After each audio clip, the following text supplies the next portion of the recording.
I wanted to start with introducing our panelists for everyone, and please forgive me and correct me if I mispronounce your names. So we have Jayden from year 2016. We have Khristian from year 2011.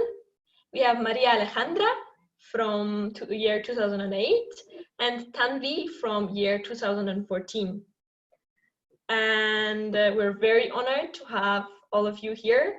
And before I start with the questions, could you tell us a bit about yourself and your journey after MUWCI? How did you come all the way to being involved with this environmental work? And also, what do you actually do right now? How are you involved with environment? You can raise a hand or you can just unmute yourself. I guess I can go ahead. So I graduated in 2013. I didn't send my bio to Arvin, so he said I was 2014, but I graduated in 2013 and did my undergrad at Cornell. And I started out very interested in studying ecology. At MUWCI, I was one of those people who did physics and chemistry, and then I couldn't do bio, so I made ESS my humanities. So yeah, one of those. And then I started out studying like environmental science and ecology, and at least the program at our school was very focused on ways to measure how bad things were, and then focus a lot on ways to fix them, which is why I kind of got drawn to switch to the engineering program. And in there, I was involved in a bunch of different things. The major areas were sustainable drinking water treatment, or gravity-driven drinking water treatment that you can install in rural parts of the world that doesn't need heavy machinery or special tools for maintenance, that villagers can really take ownership of and maintain on their own. And then on the other side, I've been involved with ecological restoration and building green infrastructure or systems that kind of mimic natural landscapes to improve hydrological conditions in the world. And that's what my job is right now. I work for a consulting firm doing a lot of that kind of work, hydrology and remediation and cleaning up polluted sites. That's where I am now. That's my story. Thank you, Tanvi. Thank you for starting off. Anyone else wants to tell us about their journey?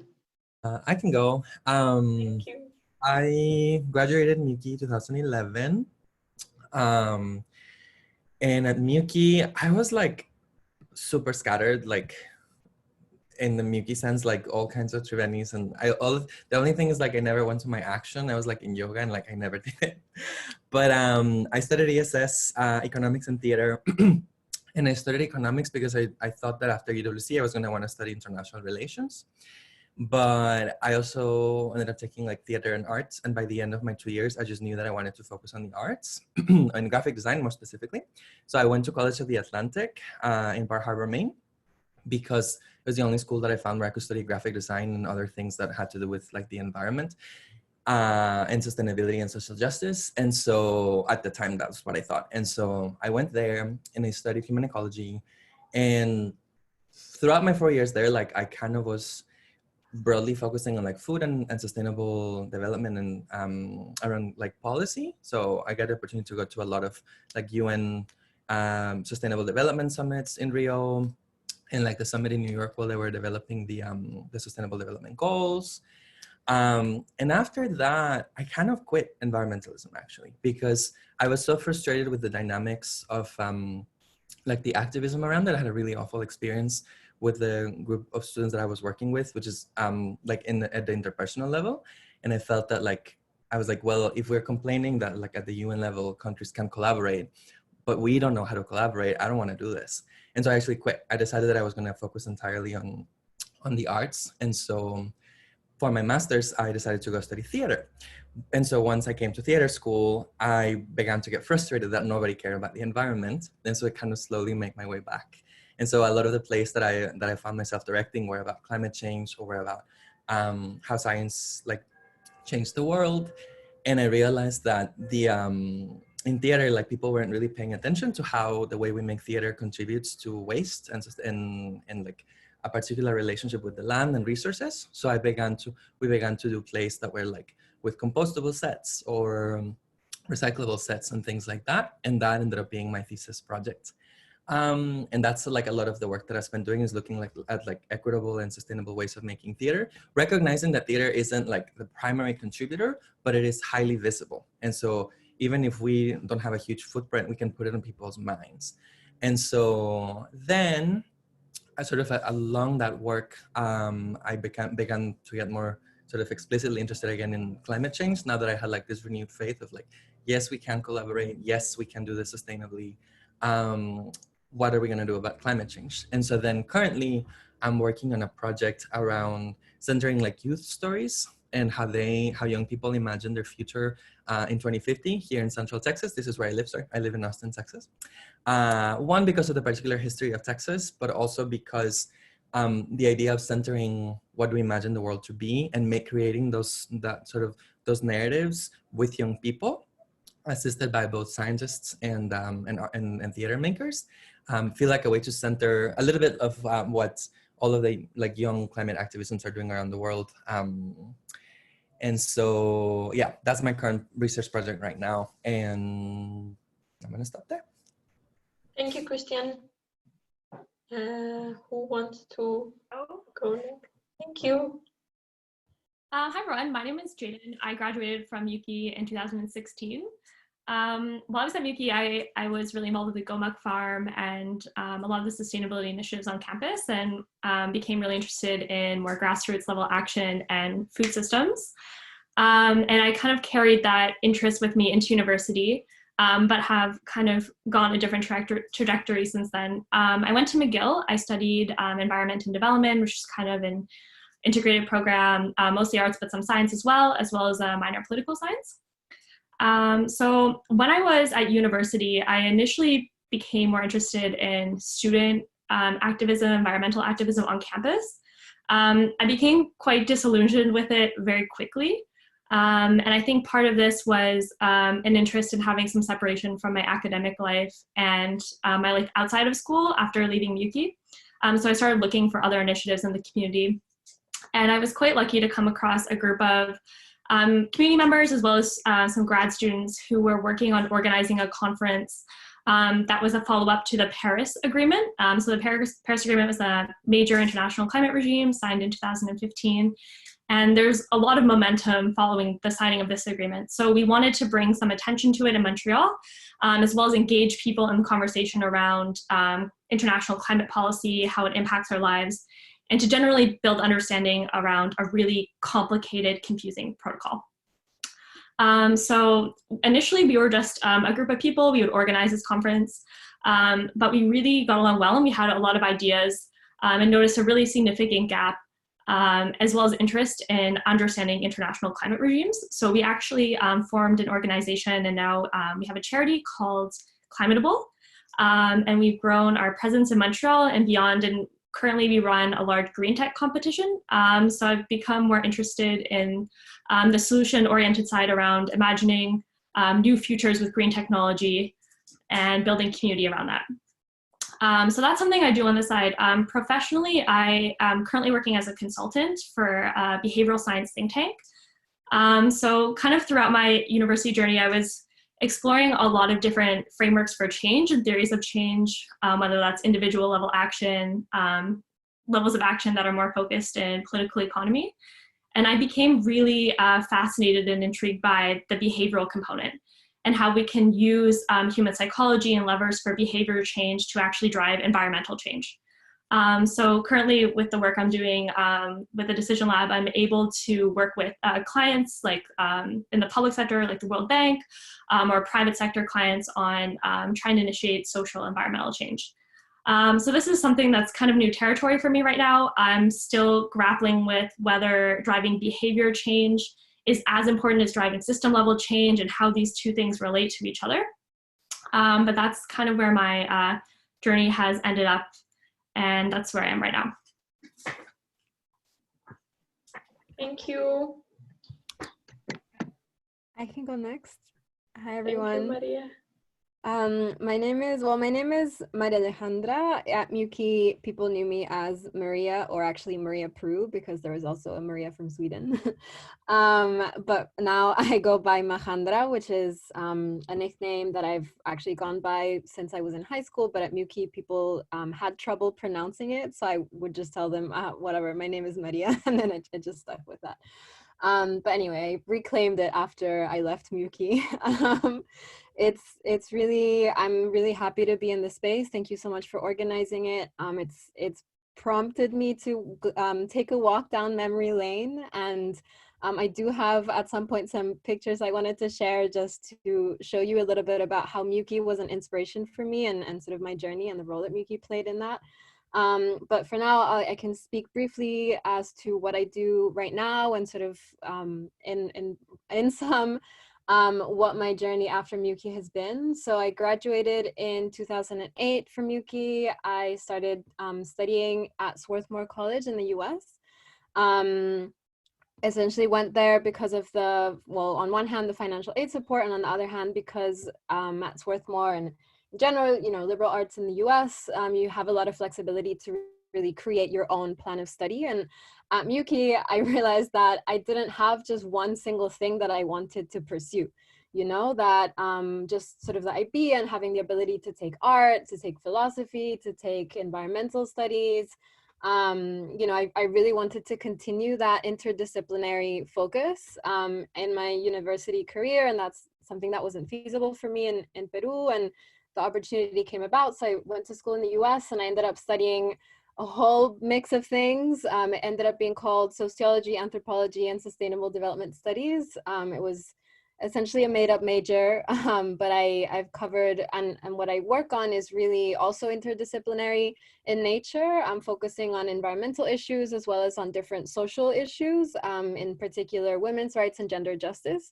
I'm currently co-executive director at FRIDA, the Young Feminist Fund. FRIDA is the world's largest youth-run fund that is participatory in its processes. We support young feminist and trans youth activists across the global south, currently close to 200 grantee partner groups.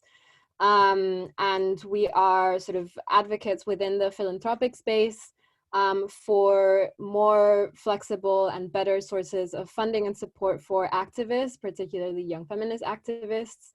My journey before FRIDA was more specifically in the environmental space. FRIDA, as a young feminist fund, has a really a focus that's really centered on intersectionality and intersecting forms of oppression, and also a really systemic view. So we recognize that you know, issues of gender justice or violence against women, for example, are not unrelated to issues of climate injustice, are not unrelated to issues of environmental racism, for example, are not unrelated to issues of economic crisis around the world, and of course are not unrelated to the current crisis that we're facing in terms of health and also economics around the world. Because ultimately it's a broken system. It's a political, economic, social, cultural system that's broken, that leads to these different intersecting forms of crisis. And at FRIDA, we really take that view on, and the young feminist groups that we support also take that view on. Before FRIDA, I was engaged more locally in Peru in sort of different NGOs, and as well as in activist collectives. After I graduated from Swarthmore in 2012, I came back to Peru, and it was actually through different UWC networks that I applied to work in local environmental NGOs at an environmental education program for at-risk youth, as well as being a teaching assistant at a university here in Peru. And through UWC Friends, actually also got together and was able to participate in an event called Global Power Shift that was organized by 350.org, the US-based climate justice organization. And as a result of that, you know, the folks from Peru who had attended that space, that it was a gathering of 500 youth activists, you know, rallying for climate justice. And it was an incredibly moving, powerful, inspiring space. A lot of the connections I made then, I still have to this day. That was in 2014, if I'm not mistaken, or 13 actually. Anyhow, the Peruvians who went to that space, after that space, got together and we talked about how do we want to continue and make sure that we keep having you know, a space to organize collectively following that gathering. And so that's how we launched TierrActiva Perú, which is a youth network and a climate justice collective as well. We used to be system change, not climate change, like that used to be our motto. And now we've changed it to system change for buen vivir, or the good life. Really focusing on not only what we are fighting against and what we reject, but actually also what we want to be actively building, and not as like a distant utopic future, but actually the change that we want to see right here, right now. You know, like that right here, right now, just in how we're interacting with each other, and how we're consuming, and how we're eating, and how we're, you know, relating to our communities, and how we're participating in our local politics. Like all of that is already part of systemic change. It can be deeply transformative, and that can already lead us to where we want to go. So that's a group that I'm still actively engaged in, and that has been really formative and a big part of my sort of personal journey, and something that I think has really fed also the work that I do now, which is more in the women's rights space, but again, with a deeply intersectional view. Yeah, I'll leave it at there for now. Thank you, Majandra, for this, and everyone for introducing your amazing journeys. It's really interesting to see how, in different ways, MUWCI impacted your journeys, and also how you managed to combine so many passions and so many different interests in your future lives. Saying that, I would like to start our discussion by asking you, what do you think are some of the biggest challenges in dealing with ecological crisis? I can repeat the question. So what are some of the biggest challenges in dealing with ecological crisis? Yeah, I can start off. I think there are a couple things. I think one most related to climate change is timeframes. And the length of time in which we can see change, and the length of time in which we need to see change happen. So I think like a really good contrast to this is a pandemic, for example. So with something like COVID, we can see that we see response in a time frame of days or weeks or months very quickly. And the response has to follow that same type of time frame. With something like climate change, for example, we see change over years, decades, centuries. And it becomes particularly hard to create policy that can address change over such a long period of time, especially when electoral cycles are over 4 or 5 years. And related to timeframes is also risk. With something like a pandemic, for example, the type of risk we see is very directly correlated. It's more like a contagion risk, where if you enter a space where someone is contagious, you can get contaminated, and there's a direct correlation. But with things like climate change and a lot of ecological crises, is you have accumulated risk. So there are a lot of correlations between a lot of different factors. They're not necessarily known, and risk is accumulated over time. And what that means is there's not usually a single solution to addressing it. You often need some sort of triangulated effort, whether that's at the economic level, at the social level, to start addressing them. So yeah, I think two really key things which make it particularly difficult to create policy that's going to be effective is timeframe and the type of risk that's associated with environmental crises.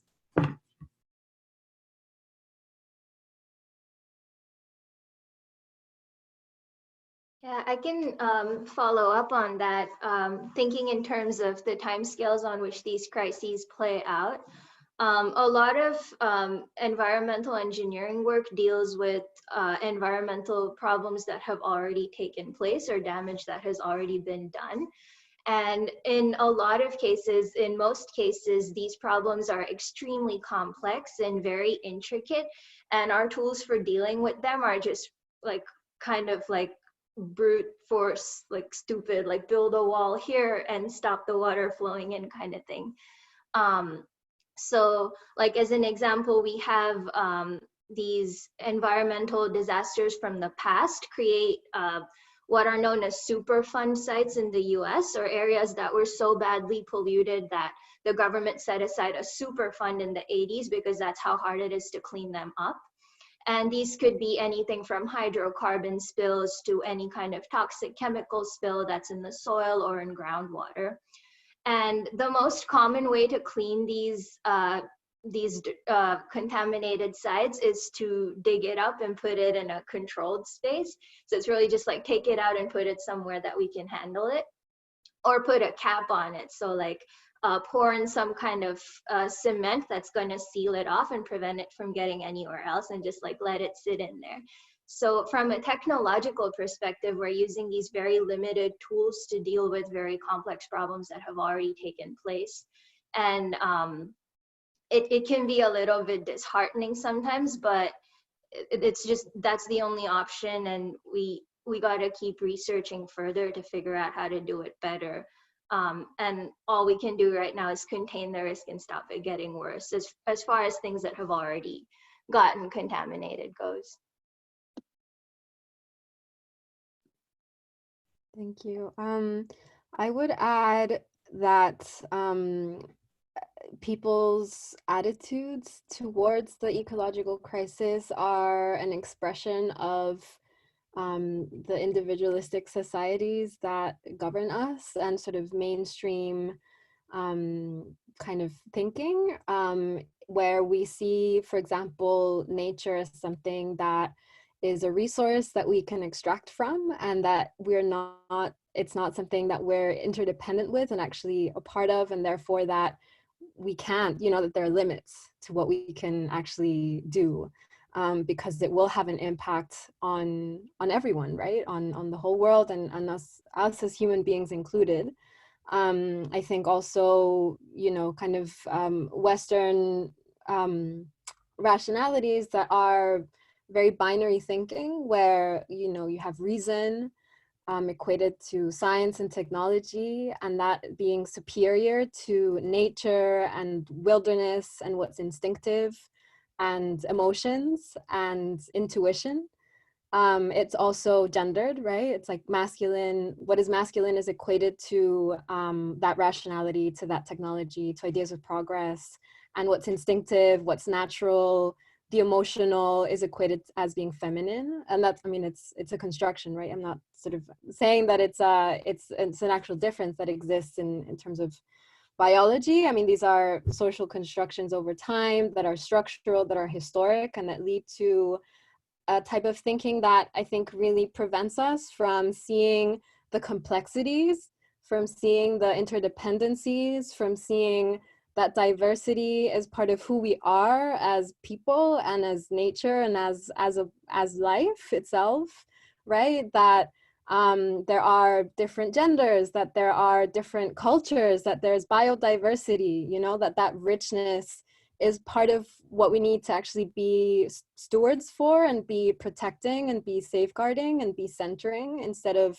I think, these, again, like binary notions and these kind of limited worldviews that have led us to the crisis that we're in today, where we think we can, again, that nature is a resource that we can just take and take and take from, and that, again, that won't have an impact on us. So I think, and that coupled with like the prevailing economic systems of mass consumption and industrialization and mass production, and that sort of, the notion of like, you just have to grow and grow and grow our economies, and that's what development, that's what progress is, and not thinking about centering care and centering well-being and centering the sustainability of life, as opposed to the benefit of a few, and thinking about actually how can we collectively take care of ourselves and each other and the environment that we're in. So I think there's a lot of power in the collective, and I think a really big challenge is that it's about changing some of our fundamental worldviews, and that is really difficult. It's a work of decolonizing ourselves of some, of things that we've learned. And I think now in times of pandemic, we're seeing that actually business as usual can be broken. Like, we can make drastic changes if we put our minds to it, if we see it as something that's needed. And the climate crisis has been telling us that for a long time. Now we have a health crisis that's telling us that, and we're acting in the face of that. And I think we need to draw a lot of lessons from this period as to how can we break business as usual, and how can we unlearn, and how can we decolonize ourselves. I'll add really quickly, yes to everything that's been said before. And along that line of like decolonizing ourselves is, I think first and foremost, kind of a biggest personal challenge that I had on top of many of the systemic and social challenges that Tanvi and Jayden and Majandra have spoken of, was just like where, I'm gonna swear, but like where the fuck do I even start? Like there's the things that I wanna do, there's the things that my family expects from me, there's the things that I feel like I should do because I went to UWC. And so like, how do I make sense of all of that with what I want and what I can do? And so I think that was for a long time, yeah, that was, I think, has been a challenge, but I think understanding that like, yeah, and along the lines of like decolonizing ourselves is sort of seeing what of those systems, what are these systems of mass consumption, what are these systems about gender and gender oppression, like what are those assumptions are at work in me when I made those decisions. So for example, every time I enter like an interdisciplinary space or a space where I'm like against other, not against, but like, in a space with other professionals, I come from I tend to be seen from like a deficit model because I work in the arts, and that's associated with like emotion, and I don't person as particularly masculine. And so like my work, I think, is always seen through the lens of who I am. And so I think just coming to terms with that, and just knowing that you have to, those are the things that you have to change, but you have to acknowledge them in yourself first, and you have to do some of that work in yourself first is really important. I think another big challenge, particularly for men in trying to make differences, like I think it takes a long time for men to understand how gender-based oppression functions, because we swim in it and in the privilege that we have. And like just yesterday, I was in a panel for something else here at UT, and it was primarily men, and like we kept interrupting each other, but especially the women. And those are the kinds of things that I think erode any kind of collaborative space. And so I think really seeing where those systems are working yourself, I think is really important. And it's hard. It's hard work and it takes time, and we have to be patient with ourselves and with each other. But one of the bases of these collectives that Majandra is talking about is sort of knowing where we are as individuals. And that kind of reflection of who we are, any kind of educational system doesn't really encourage that. So it's a lot of work that you have to do on your own. But that feels like a good place to, that was where I found my answer to like, what the fuck do I do? And so I'm gonna stop there. So I'm Maya. I'm a first year in MUWCI right now, and I'm from Brazil. And thank you, Alvina, for introducing the conversation. And now I'm gonna take on the next few questions. So I wanted to ask you, what are, in the past few years, some positive changes that you've seen around climate change and environmentalism with regards to the discourse, which is like how people talk about it, and also the action that is taken about it? And also, if you want, you can add some negative things that you have encountered about this sort of discourse and action, and how do you think is a good way of overcoming them?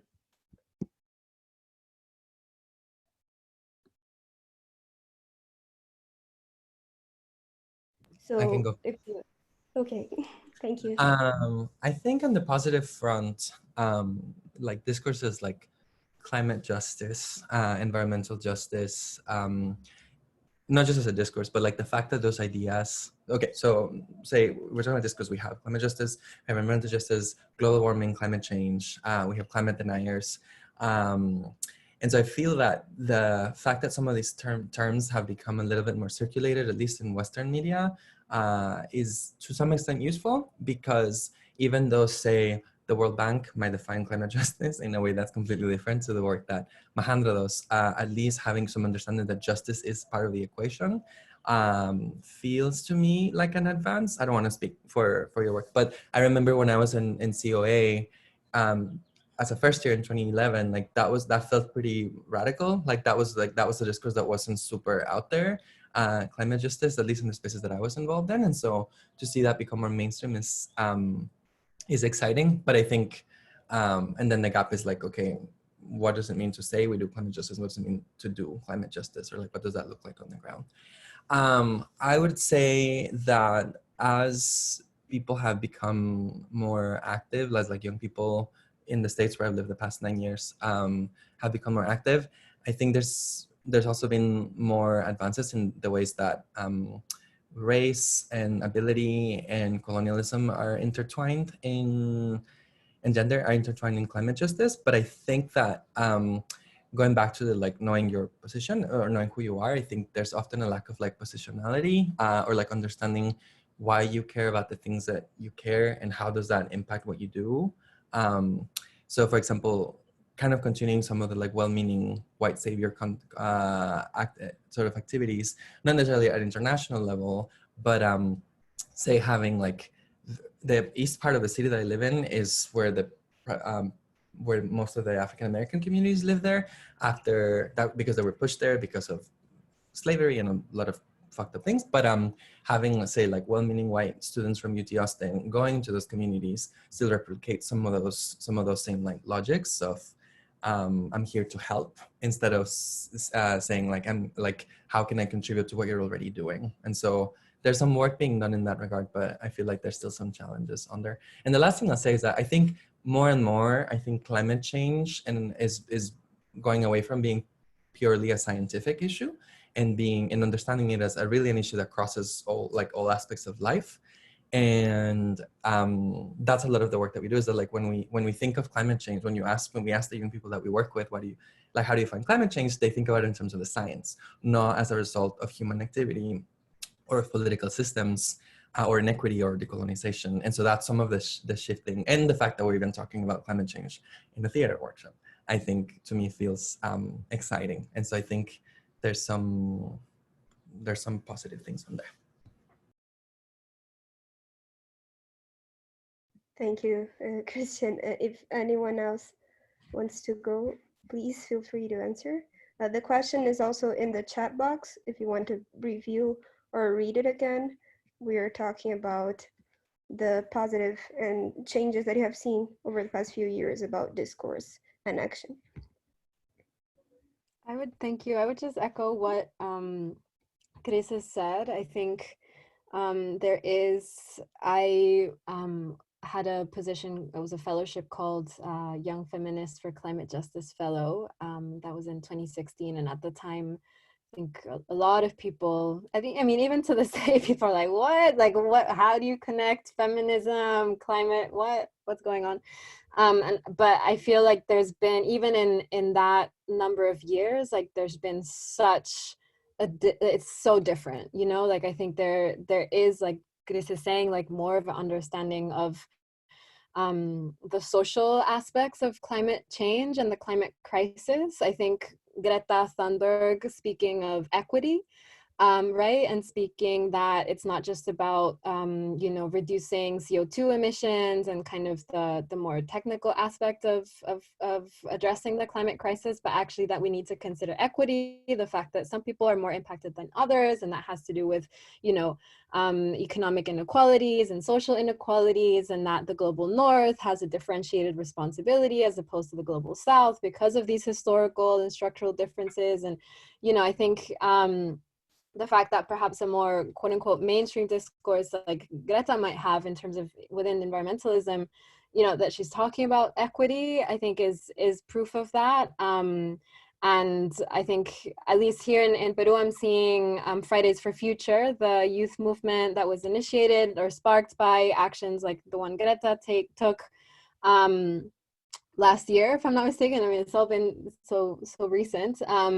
They're in high school, they're in early years of university, and they have such clarity with regards to these issues. To them, it's not a question. It's like, of course we have to talk about, indigenous peoples in this context. Of course we have to think about gender and race, and economic and class, and like, how can we not, right? It's the climate crisis, and it's such a difference from I think years, even, I don't know, like 10 years ago, where I think it was seen as a much more, you know, environmentalist kind of planting trees and, I don't know, taking care of farms, and in a way where it wasn't, you know, because I think planting trees is highly political and, you know, it's not unrelated to social issues, but, you know, I think there was much more of a distinction than there is now. Yeah. Yeah, I would definitely agree with that point. And I would also add a couple other things that I think have given me a bit of hope. And one of them is around changing discourse around the importance of climate change on the same scale as other global issues. And I think the UN ruling early this year, which gave status to climate refugees as a type of refugee status. And I think the way some legal discourse is addressing climate change in a really serious manner is pretty positive. And I think also with the Fridays for Future, I think it's very positive, but I think it's also a risk. I was at a large international forum last year for energy ministers. It was a summit in Vancouver.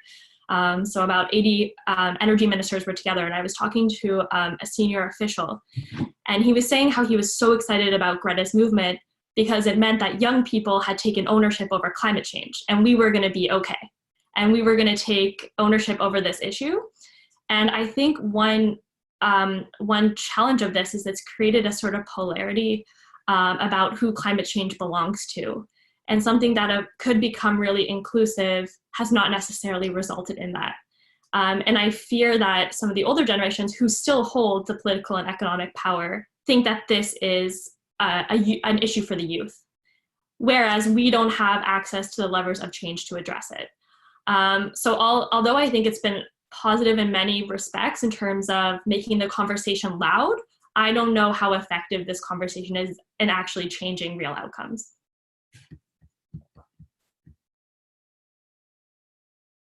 I'll add on to that.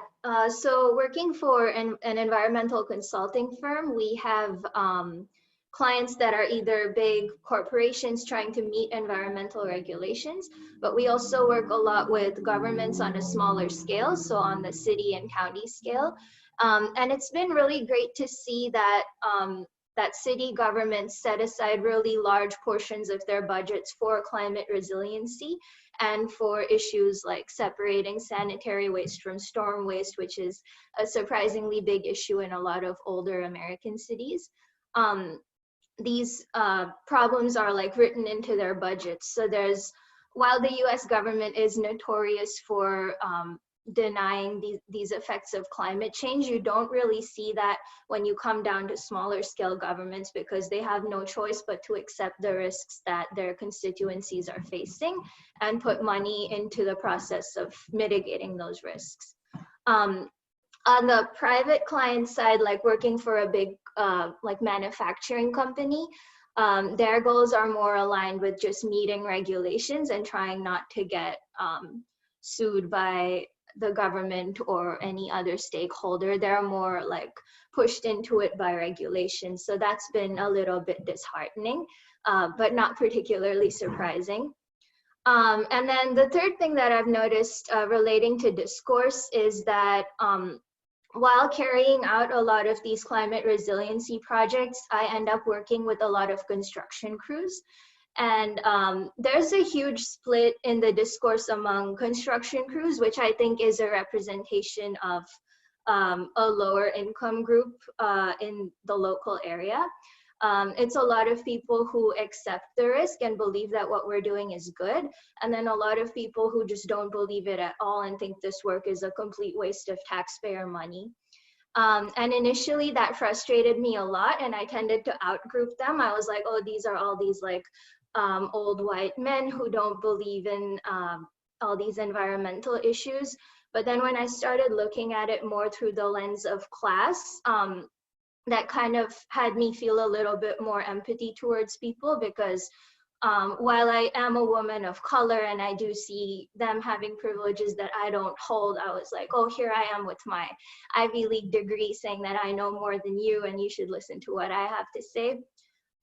So while it is very frustrating, I've been trying to deal with it more empathetically and bring people in rather than push them out.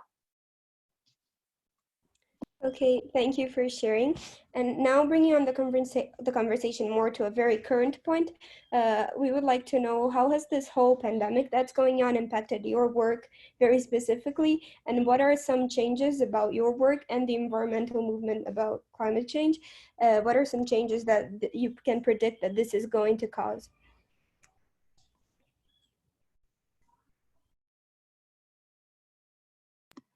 Could you repeat that one more time? But yeah, of course. So we wanted to know, how do you feel that this whole pandemic has been impacting your work specifically? Or what are some changes that you can predict in the whole environmental movement based on the pandemic that's going on also? Yeah, I think it's a really good question. I think some of the earlier conversations we had today have to be contextualized with this current event. It's hard to think about the future without thinking about what is happening currently. So this is something I've been thinking about a lot, and I think there are kind of two possible ways in which we move forward. And I think one is that this pandemic could support and accelerate climate action. And I think that's the more positive outlook. And I think there are a couple of reasons for that. I think one is around the narrative around climate change and the narrative of our economic system, the narrative of how our current state of the environment is.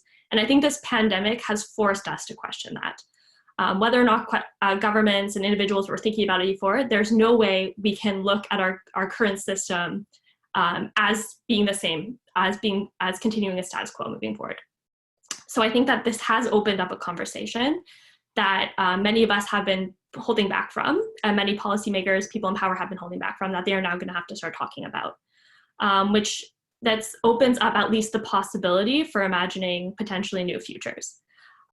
So a couple ways in which I think that the pandemic could potentially accelerate climate action is how we recover the economy.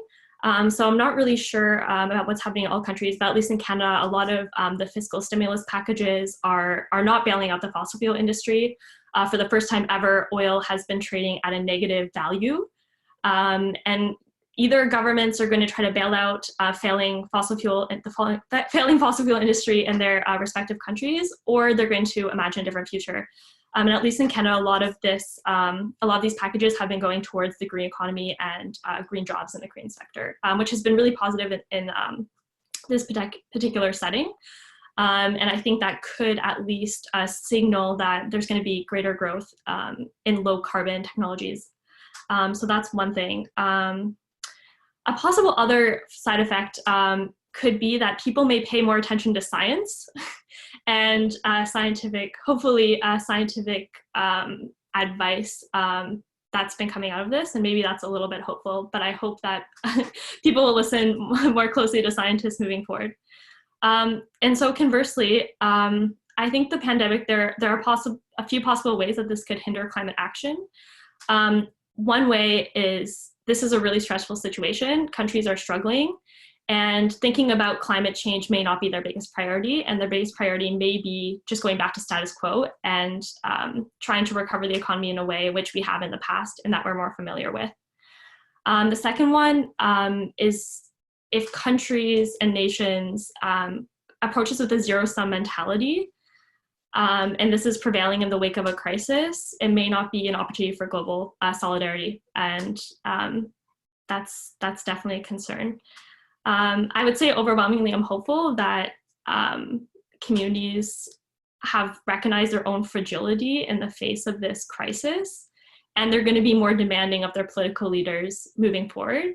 But I think that there are definitely some risks that we won't see the same results for climate action that could otherwise be possible given these circumstances.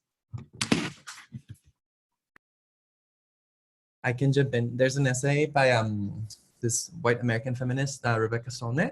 She is the person who came up with the term mansplaining. And she was published in The Guardian, and one of the quotes on it is like, the impossible has already happened. And so essentially what it's saying is like, what coronavirus can teach us about hope. And I think it ties in with what Majandra said earlier, that like, you know, the economy has stopped. And this is something that even a month ago, I think to a lot of people would have been unthinkable. The other author that comes to mind is Amitabh Ghosh, who wrote the book, The Great Derangement, Climate Change and the Unthinkable, as a way to sort of how, and in that book, like he's really chastising novelists and artists in the 20th century who were trying to be avant-garde, and who, like in trying to be avant-garde, didn't really see what was truly ahead of us, which was the climate, was the environmental crisis. And he's kind of saying what a responsibility, that he even wonders, like, should poets and artists and novelists be held accountable the same way that governments were, because we failed to put this in people's interest in the future. He doesn't specifically address theater people, but nobody really does. And so I think that also applies to theater. And so I think tying it back to discourse, I think it creates not a blank slate, but it creates a space to sort of enact and embody and create the worlds that we want to see. I think a setback that could happen is just that, like, with the looming economic crisis, like especially people who work in activism or who work in trying to make the system change, they are going to be resource strapped, right? Because they might, like, we might not have any source of income in the future. And then it's hard going back to, like, even when we're talking about the national countries, like, it's as countries see, like, do we want to think about climate change, which is down the line, or getting back to status quo? I think there's an application of that, like a fractal level, to individuals. Like, do I do this climate change fine, or do I get enough to eat this month, right? And it's the system itself that has created that dichotomy, because those things in reality are intertwined. And so I can foresee that as being a potential challenge. And I think both in terms of my work, but traditional activism at large, gathering groups of people is going to be super different. It's going to have a really different meaning in the future. I mean, our project was supposed to carry on through the summer and fall. And as of now, it's, especially if schools in the States stay online in the fall, it's probably going to get canceled. And I don't know if I'm going to go back to directing theater and making things anytime in the next 2 years. And I think a lot of like direct action and in-person activism, I think it's also going to change. Yeah, and so, and you know, the system is at least in the US, the legal system is rigged a particular way, where, like, the people who have been showing up to protest the coronavirus lockdown, not a single arrest, no fines, nothing. If any of those people had been people of color or indigenous people, like in Standing Rock, it would be a national outcry. And so I think understanding that we're not really going to a clean slate, is like we're inheriting a lot of the same inequities. It's just it's a different space, but it's not a clean slate. And that's both scary, but also really powerful. And so I think, yeah, that's my contribution. Thanks for that. Yeah, I was gonna mention the Rebecca Solnit article also. I really recommend people check it out. The Impossible Has Already Happened. You know, she talks about how life before the pandemic was already a catastrophe for so many people around the world, that we had just normalized it, right? It wasn't seen as an emergency, but it, by sort of those in political power, by mainstream media, by general opinion, even though it was, right? It was very much an emergency for a lot of people around the world. So she talks about, I love this particular quote that I wrote down because it just really resonated with me. She talks about how the neoliberal age began with the privatization of the human heart, and that breaking of the idea of our shared fate and our interconnections and interdependencies with each other, and how, you know, the impossible has already happened, and this situation can, you know, how we can really see hope through the situation is because some of those that notion of shared fate, I think, has been revitalized for a lot of people, right? We're really seeing how really we rely on each other for our own survival, how our societies can only be as healthy as those who are least healthy, right? Like those who are most vulnerable. Like if they're not safe, then we're also not safe. How we rely on what we are now calling essential workers, which for so long have not been given, you know, the social value, the financial, economic value. Even in this situation, they're not necessarily getting the financial or economic value that they should get. They're perhaps getting more social value, but, you know, caretakers, like people who are in the health sector, teachers, you know, people who clean, who cook, and you know, I think we're seeing that the value of those really essential services, right? And I think our priorities are shifting in that way. It's about how can we ensure we all have food, like, you know, the really basic things that I think those of us who are perhaps more privileged have taken for granted, right? In some ways. So yeah, I really encourage people to check that out. Also, Arundhati Roy wrote about how the pandemic is a portal. Also really recommend checking out that article, but again, talking about how it's really a gateway, right? And we can choose to go through it. You know, she talks about we can choose to go through it, sort of carrying the dead, the cadavers and the dead weight and sort of the toxicity and, you know, the inequality and the violence of the pre-COVID world, or we can walk through it into something new.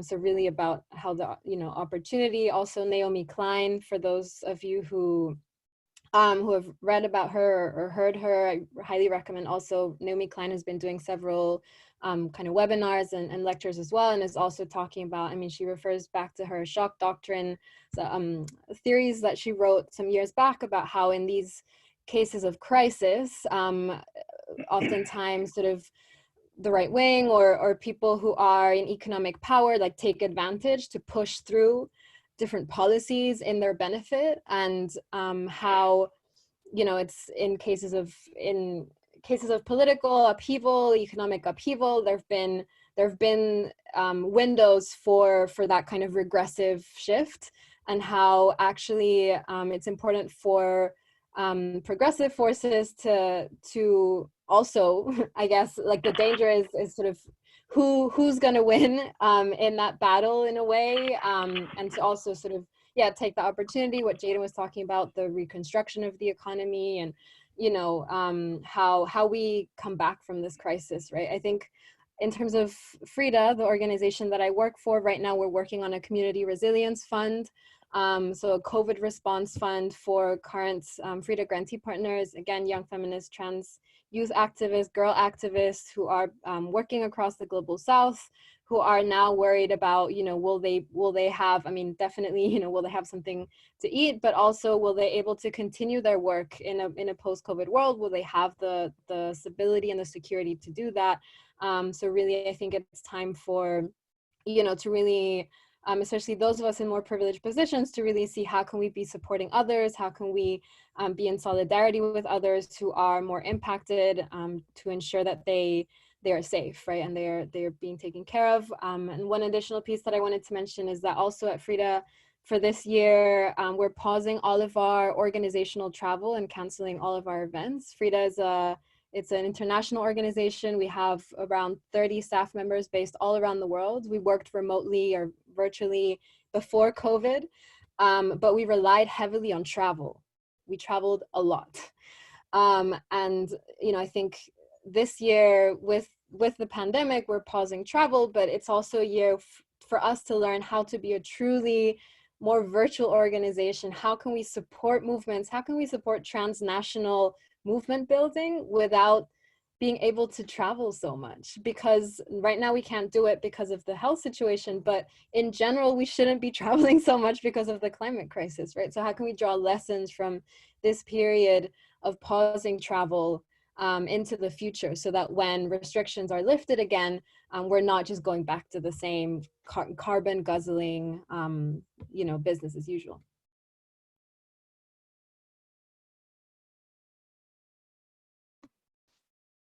On my end, again, working with local governments, work hasn't changed all that much, except for me now doing design work from home. When I'm working with construction crews, I still have to be on site, but it's pretty easy to maintain distance in those cases.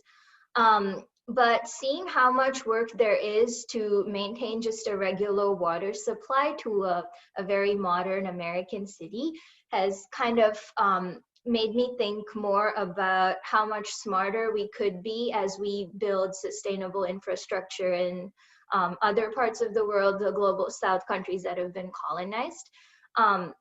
Because thinking about the designs that we were making with Agua Clara, the program that I used to be a part of, They were entirely gravity driven, and they were designed so that people living in really remote rural areas could have access to all the maintenance tools they needed without going to a hardware store, without having a very deep understanding of the mechanics of a pump or anything like that. And plants of that kind can function smoothly with just 1 or 2 operators, and they don't need like whole crews coming in just to like fix a minor breakage, which is what's happening in the US with these more mechanized water treatment plants and water supply systems.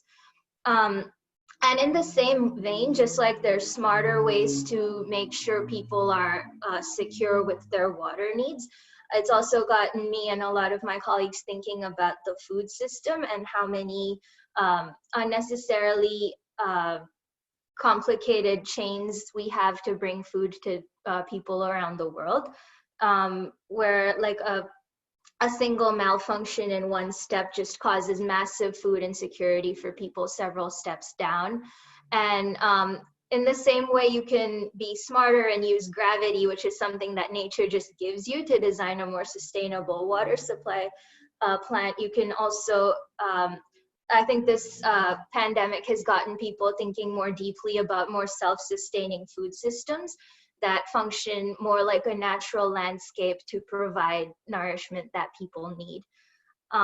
So I think 1 or 2 good things that are coming out of the pandemic are people thinking about smarter technology, smarter ways to work with resources that we already have to sustain all these life-supporting supplies. And thank you, guys. So going down to our last question, as we as facilitators will ask you, and then we'll open ground for everyone else who's been so patiently and interestingly listening to the discussions that have been happening.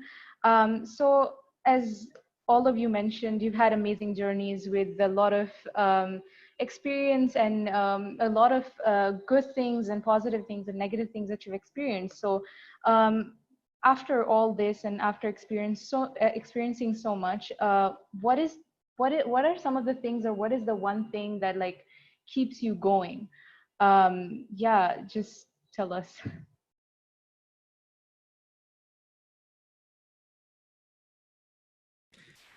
When I received my joining papers to go to MUWCI, the very first page of the joining papers said that the amount of resources that were going to be used in my education could pay for the primary education of 60 Indian children. And it was like the first thing that it said on it. And I think the joining papers have changed since then. But I think reading that, and especially because, you know, I tried 2 years in a row to get into UWC and I didn't get in. I got rejected twice and then I got called back and it was like a whole ordeal. But I think even regardless of like what we think of that statistic, I think just knowing that researchers have been like I have taken resources for my education and I have been given resources for my education. So I don't think like a giant weight, but I feel I have some sort of responsibility because faith and resources have been given to me to do something. I don't think it means that I can do more, but it means that I need to think about what I'm doing a little bit differently. And that's just like a personal thing. And I think what keeps me going too is just that like I think working in theater, we're always making work under impossible circumstances, and there's never enough time, and there's never enough people, and there's never enough resources, and it's always too precious. And so in some ways, I think theater training is perfect training to work in climate change. And we have to work really hard with a lot of other people. So I think sort of knowing that the act of working with other people is better than if we worked on our own, I think is part of what keeps me going. And that like, for better or for worse, we really don't know what's ahead, but that doesn't mean that it can't be incredible. And so like, almost like the feeling of like an amazing opening night of a play. And so, and that I think we think of theater a lot in terms of like the final like opening night, but also like the act of showing up to rehearsal, the act of having production meetings, like the process of building that world can be super enjoyable and inspiring. And I think that's really where I draw energy from a lot of the people that I work with. It's exhausting. And as I told you before, like I walked away once, but yeah, that's what keeps me there.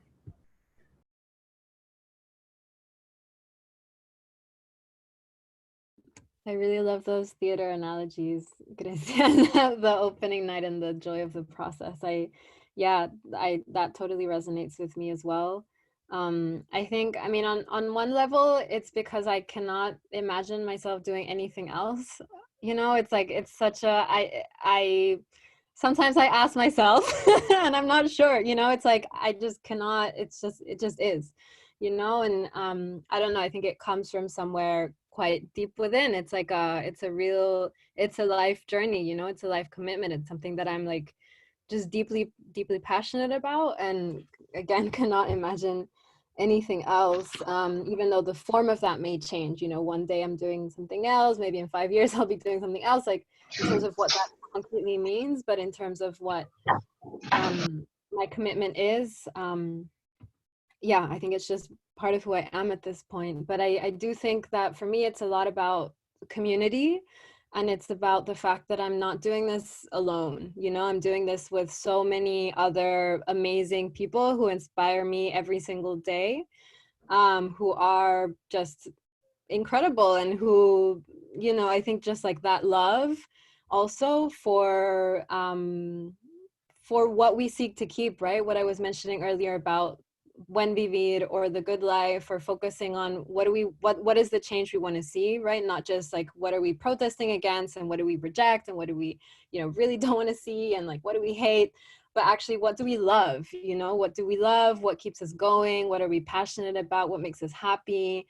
What fills us, and holding on to that and wanting to protect that and take care of that, right? And that is a lot about nature, and the beauty of nature, and everything that's all around us, and the beauty of life, of living beings.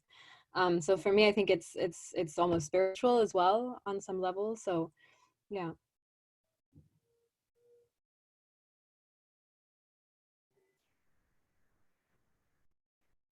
I think most of my work has to do with water security, and it's very directly ties back to other people. And I often think about like young women in India who spend hours collecting water when they could be spending that time just like finding new hobbies, or going to school, or fulfilling their dreams. And just wanting everyone to have the same opportunities that I had to just do whatever you want is what keeps me going.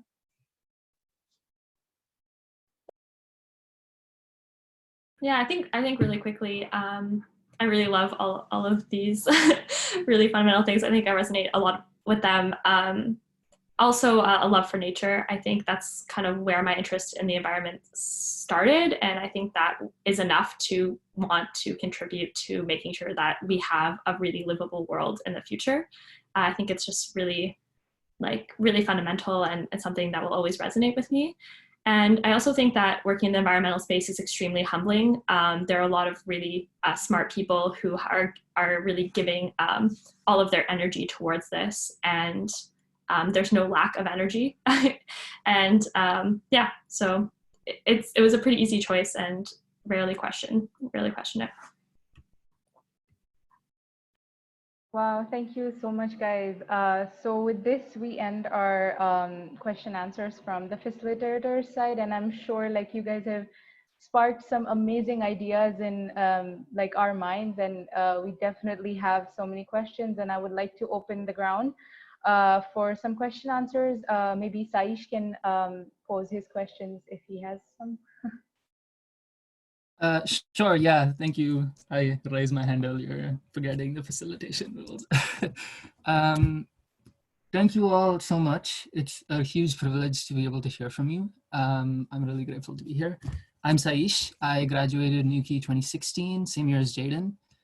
And my question is related to what you have all brought up in different ways about the importance of imagination. Not very coherent, so I'm gonna try my best.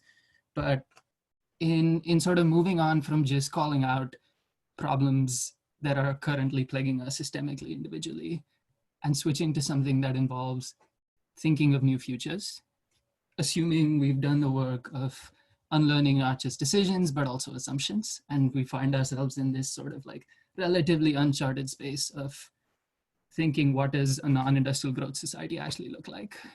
You're all doing that in so many different ways, given the different fields that you're working. I wanted to ask, are there like things or tenets of like these imaginations? What are the things that you look for in a different future for you individually in your work? Yeah, I'll try and type it out for everybody.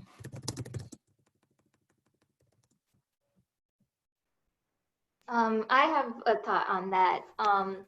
So this is really a permaculture principle where everything in the garden serves more than one purpose. And I like to extend that towards water infrastructure, but pretty much all like civil infrastructure in the world. We've come at it with this perspective of hyper specialization, which is inherently short-sighted. Like you build something to solve this one problem and that's the only thing it serves and you don't think about anything else.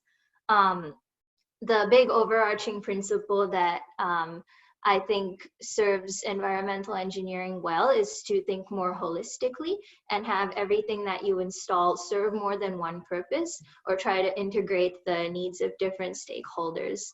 And it can be something as simple as just like porous concrete on the sidewalk so that you're not having water run off and pollute rivers, but rather like sink in and percolate through the soil, or just like a garden in the middle of the road that makes like a world of a difference. So it's like really simple things that just highlight a more holistic way of thinking.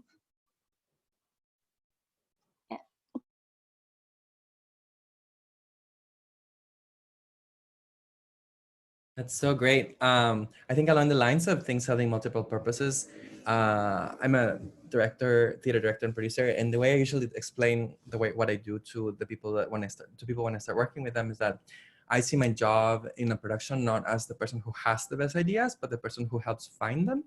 And once we've found them, sort of like supporting people in my team to like give them everything that I can so that they can do their jobs and then get out of their way. And so I think one of the analogies I make is like, I don't know that I so much like imagine a new future as much as I look at what other people have done, including from the time when I was in MUWCI and like I went to CIRSI for Project Week, and like a lot of the things I learned in that Project Week are like I still have with me. In fact, my I went to share that to me in that Project Week like 10 years ago. But just really looking at like what other people have done, and my contribution then becomes is like, how do I pull these things together? Like, how do I pull what I learned from like about working with young people, with the things I learned about climate justice, my own education and gender-based oppression from really smart women and non-binary folks. And so really, I think if you turn to, there's so much great stuff that has been done, like the innovation, if you want to use that word, or like the contribution happens by your unique way of integrating the things that other people have done. And in that way, kind of supporting or what they have done as well. And so that's how I approach it.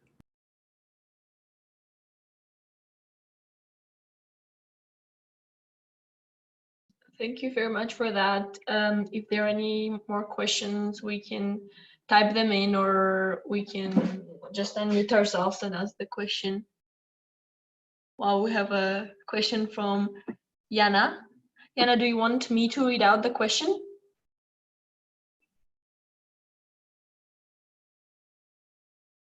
Okay, I will read that then.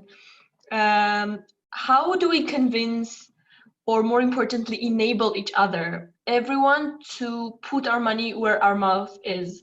So often the more sustainable alternative is more expensive.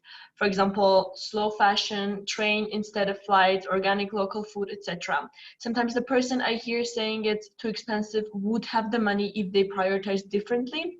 But a lot of the time, people really cannot afford the more expensive option, even if they budget and save meticulously. Hopefully, flights, fast fashion, etc. will soon become more expensive to reflect their true cost. But in the meantime, how do we make taking the closer to sustainable, low carbon option possible financially for more people? Whew. Anyone wants to reply to that?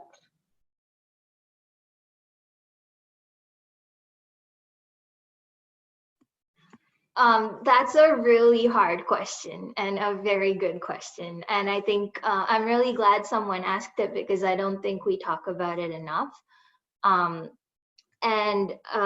Regarding flights, really the only thing we can do is rely on technology, making things cheaper, because it is just inherently expensive, like to burn a ton of fossil fuel and like make this giant metal thing like fly across the ocean.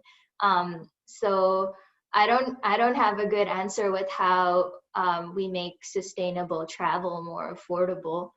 I think the pandemic is kind of making it clear how little we absolutely need to travel. But it's not a real solution because ideally we all still get to like move around and see different parts of the world and people in different places. Regarding clothing, I think there's some really great things you can find at thrift stores. That's personally my go-to. And until the culture changes, I feel like the solution is to just go against the grain and be like really unfashionable and or fashionable in your own way, and not subscribing to what the powers that be tell you to wear, and just find your own thing. And I think MUWCI students are particularly good at doing that. But overall, I think it's a very difficult problem and there's no clear solution. Yeah, I would add, oh, sorry, go ahead. Okay. I think one thing that comes to mind, I mean, of course, I think it really depends on the local economy and like, you know, each local context and what possibilities there are, but I think there's a lot of space to localize. And for example, when it comes to food, like to think of local markets or ways in which consumers can have direct access to producers without intermediaries that are increasing costs. Thinking about solidarity economies, thinking about forms of barter or non-monetary exchange, like one service in exchange for another service, sort of like a time bank kind of, you know, there are lots of initiatives around local economies, regenerative economies, solidarity economies, that are in existence today in a lot of places where people need to get together and think of solutions outside the mainstream system because they don't have access to the financial means to access fresh produce, for example, like collective purchasing, also collective saving initiatives.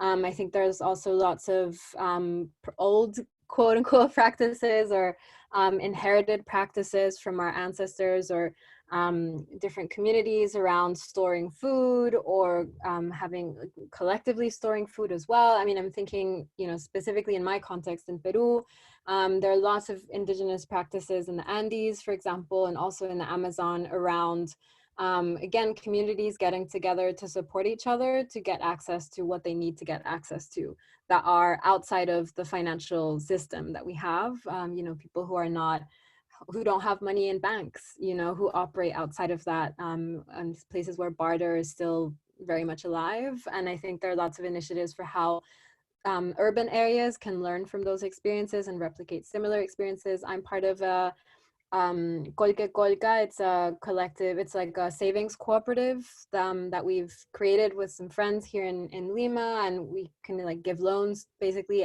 to each other and like very low interest, and it's born also out of a collective initiative. I forget the name in English, but essentially like consumers getting together, establishing direct contact with producers to get access to like fresh organic produce at a lower cost, and having sort of baskets that can be delivered to different houses. And it's a cooperative, collaborative effort. And I think, again, like each context has their own possibilities and limitations for these kinds of initiatives, but there's so much that can be done. I'm going to jump in real quick. I also think that here in the States, there's an example of like how mason jars, before hipsters were a thing, mason jars were not that expensive. And like how when hipsters started buying mason jars for everything, it just like skyrocketed. And like hipster homesteading made this traditional homesteading much more expensive. And so I think there's the choice of say like, do I buy a pound of tomatoes for my children, or do I buy a Big Mac, because Big Macs are cheaper? That is, I think that specific choice is really hard to make. But I think sort of looking at the context for that choice as like, for example, in the US, like a lot of the solutions that Majandra said, like local economies and collective approaches to economy are a solution. That's, I think, an instance where like systemic sort of approaches are super important, like being able to have like federal assistance to people who are in low income, especially right now, for example. I think that's super important. And so, I mean, the short answer is it depends, but in many cases the answer is like it's like usually an alternative to like why is that the choice to begin with, if that makes sense. Like, what are the historical economic factors that led us to that choice? Also, hi Yana. Yana's my co-year, everyone. That's why I'm like. Yeah, hi. Sorry, I couldn't ask the question. I was actually breastfeeding, and I just thought it would like, yeah. But now thank you so much for the answers. It's really interesting to hear. And hi Khristian.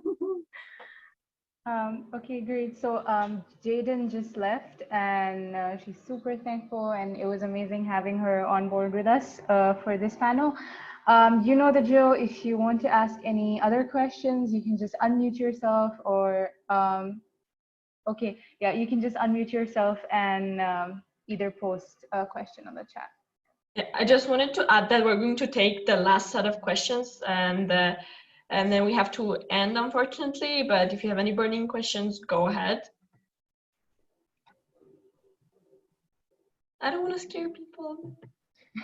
Yes, we have a question. Oh no, it's not a question.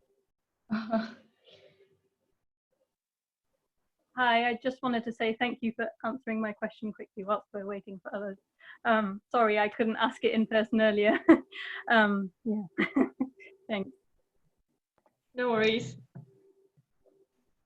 In that case, if people don't have any more questions right now, I want to say that you can always, if you think of any questions later on, you can contact us via our social media, the MUWCI social media, or email MUWCI with the email that Anmo gave us earlier, and we will communicate your questions with our panelists, and we'll keep that conversation going on online. So on that note, thank you. Anmol, Yeah, thank you, Alvina. Thank you, Manvi and Maya, who's left. It's been incredible. I, as a MUWCI alum, am so proud to actually belong to a community where people can come together and talk about something so thoughtfully and in such an engaged manner. It's really, it warms my heart. And I think just as we kind of call it quits from the hill, and you know, you guys go back to whatever you're doing. I just wanted to kind of remind you that we are a movement, right? And it's sometimes MUWCI becomes a lot about the experience that you had while you were on the hill. And that's actually a very limiting way to see what a movement is. In fact, that's no movement, that's actually stasis, that's nostalgia. And our attempt in trying to have a conversation like this is to remind us that there's already actually a set of people that you have a connection with, who are waiting, who are willing to kind of like imagine a different kind of transnationalism rather than a cheap internationalism or just a, you know, elite cosmopolitanism. And this is possible if we reach out to each other and we have these conversations again and again in, you know, in different places. So hopefully this is the beginning of this, and that in this time when we are isolated, shelter in place, lockdown, what have you, that we can find solidarity in people who are thinking with us, even if differently, so that we can actually do the work that we have to do together. So thank you very, very much to our panelists for making this possible, and to all you alumni for, you know, keeping it up and listening to it, whether it's in bed, whether you're outside, or whether you're breastfeeding. Love you for this. So over and out from the hill. I hope you have a great day and a great great time ahead. Yeah, thank you. Thank you so much, everybody. Really appreciate it. This is great. Take care. Bye.